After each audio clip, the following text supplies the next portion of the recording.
Lep pozdrav vsem. S predsednikom smo imeli kar dolg pogovor glede izbire kandidatov za Evropsko sodišče. Moram reči, da mi v poslanski skupini dokončne odločitve še nismo sprejeli, koga podpiramo. Bomo imeli tudi še nekaj razgovorov v prihodnje s posameznimi kandidati. Sam razgovor, ki so ga imela s predsednikom, pa se je predvsem vrtel okrog postopka vseh teh zapletov, ki se na nek način dogaja, kar tudi v medijskem prostoru precej odmeva.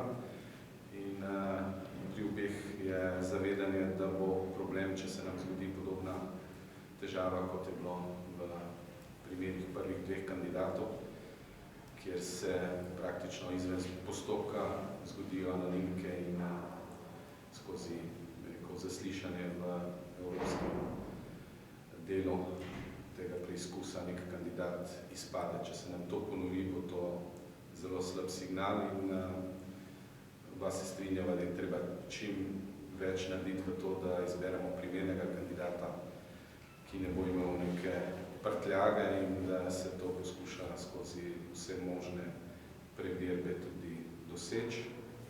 Zdaj, vse ostale stvari, o katerih vi poročate, glede posameznih kandidatov, ki ne izpolnjujo nekih pogojev ali jih izpolnjujo, kjer so dileme tudi o pravosodnem izpitu, o nekih izobrazbah, so druga stvar.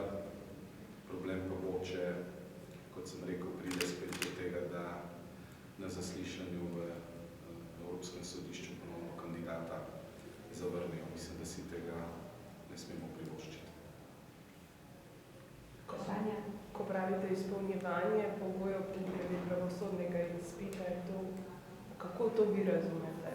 Je to obvezan pogoj ali?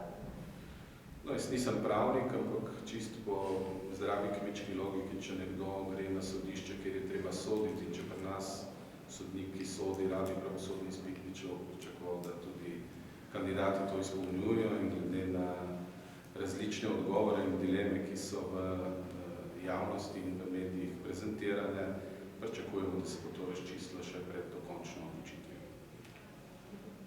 Ampak se razpis, ki ga je naredilo Ministrstvo za pravosodje, vsi kandidati naj bi izpolnjevali pogoje glede na razpis, kaj zdaj razpis spet ni bil v redu narejen. Mislim, da je to zdaj vaša ocena v poslanski skupini taka, da se dvomi dejansko obstajajo dvomi v to, da nekdo ne izpolnjuje pogojev ali kako? No, jaz ne govorim o naših dvomih, jaz govorim o dvomih v medijih, ki so v preteklem kandidacijskem postopku tudi povzročili, da so kandidati na koncu propadli oziroma niso prestali zaslišanja tudi na Evropskem sodišču. Tudi takrat v Državnem zboru niti v postopku ni bilo nobenih dilem. Dileme so se postavljale v medijskem prostoru in v tem primeru ponovno imamo nek medijski, bi rekel, medijsko dilemo, ki je bila izpostavljena, ki se tudi ves čas še vedno odpira in dokončnih stališč, vsaj takih egzaktnih, nimamo. Mi se ne postavljamo tu na nobeno stališče, pričakujemo pa, da do konca postopka bo to tako razjasnjeno, da to ne bo neka dilema, ki bi lahko povzročila kakšno težavo. Verjetno, se strinjamo, da nekaj so formalni pogoji, kot je pravosodni izpit, nekaj pa zadostno znanje, da potem pred tem bruseljskim odborom kandidat ne prestane tistega izpita. Pa še, če smem dodati, 8 kandidatov je vse vendarle nagibate v kakšno smer, koliko ste jih zdaj že, s kolikimi ste upravili pogovore, s kolikimi jih še Mi smo s 6 upravili pogovore, imamo svoje, neke, nagibamo se v nekatere smeri, vendar dokončne odločitve, kot sem rekel, nismo sprejeli glede podpore in jo bomo prenesli predsedniku takrat, ko bomo dokončno se o tem odločili, verjetno tik pred glasovanjem. Kar se pa tiče sojenja in pravosodnega izpita, glejte, na naših sodiščih je pač to pogoj, glede na to, da bojo ti kandidati v evropskem prostoru in na Evropskem sodišču sodili, bi človek pričakoval, da imajo iz tega tudi neko prakso, oziroma da tudi te pogoje na tak način izpolnjujejo. To je moje osebno stališče.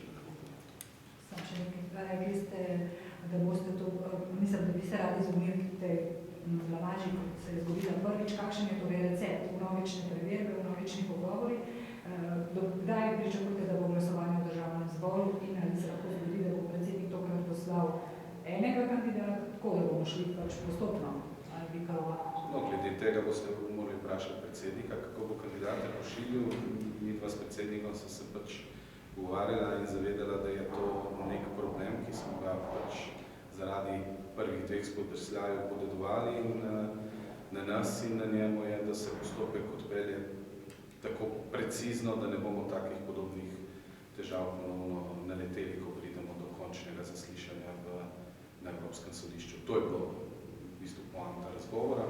Nismo pa govorili o posameznih kandidatih, ker mi neke preference še nismo podali. Aha, sploh še ne o kandidatih nič. Rekli ste, da se boste tik pred glasovanjem odločili. Mi smo predsedniku pač povedali, da bomo svojega kandidata oziroma preference sporočili pravočasno.